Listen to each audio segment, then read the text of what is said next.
નમસ્કાર મિત્રો, daily news Gujarati YouTube ચેનલમાં તમારું હાર્દિક સ્વાગત છે। મિત્રો, વાત કરીએ તો હાલ હમણાં સૌથી અગત્યના અને મહત્વના સમાચાર મળી રહ્યા છે।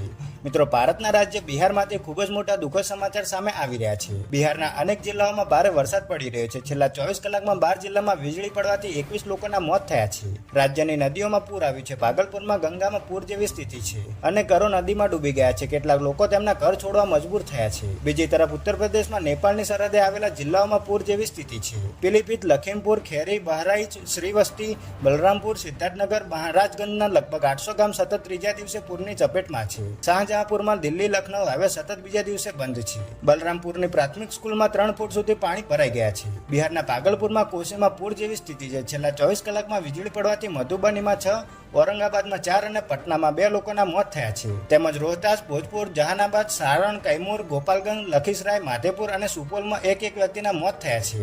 ત્યારે સીએમ નીતિશ કુમારે મૃતકોના પરિવારને 4 લાખ રૂપિયાનું વળતર આપવાનો નિર્દેશ આપ્યો છે।